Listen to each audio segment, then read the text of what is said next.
சமீபத்தில் ஒரு வேடிக்கையான ஒரு இதை பார்த்தேன். ஒரு பொண்ணு சொல்கிறா, men never listen, I'll show you அப்படின்னு சேலஞ்ச் பண்ணுறேன்னு சொல்லிட்டு அவள் சொல்கிறா. அவங்க அப்பாவை கூப்பிட்டு, அவங்க அப்பா சொல்கிறாரு, இல்லை நாங்கள்லாம் லிசன் பண்ணுவோம், பார்ப்போமா அப்படின்னு சேலஞ்ச் பண்ணுறா. உடனே சொல்கிறா, dad keep your finger on your சின்னு சொல்லிட்டு அவள் இப்படி வைக்கிறான். ரைட்?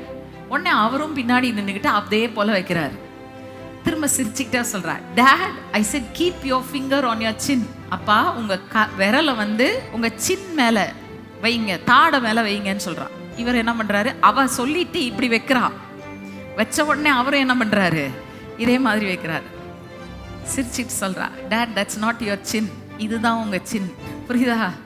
கவனமா கேட்டிருந்தா என்ன பண்ணியிருப்பாரு, அவர் கரெக்டாக செஞ்சிருப்பாரு. கவனமாக கேட்காததுனால முன்னாடி ஒருத்தர் செய்கிறாங்க, நான் அப்படியே செஞ்சு என்ன செஞ்சிட்டாரு, தோத்து போயிட்டாரு. விளங்குதா?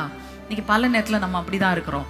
கவனமாய் கேட்போம் என்று சொன்னால் நிச்சயமாய் கீழ்ப்படிவோம். கவனமாய் கேட்காதது தான் நம்முடைய கீழ்ப்படிதலிலே தவறுகள் வருவதற்கு காரணமாக இருக்கிறது. ஆனால் கர்த்தர் சொல்றாரு, நீ என் பிரசனத்துக்குள்ள, இன்டிமேட் ரிலேஷன்ஷிப்குள்ள வா, என்னோடு கூட நீ உறவில் அந்த ஆழ்ந்த ஒரு உறவுக்குள்ள நீ வந்துட்டேனா, உன் காதுகள் உன் செவிகள் தெளிவாய் கேட்கும், நீ கீழ்ப்படிதலில் நடப்பாய்.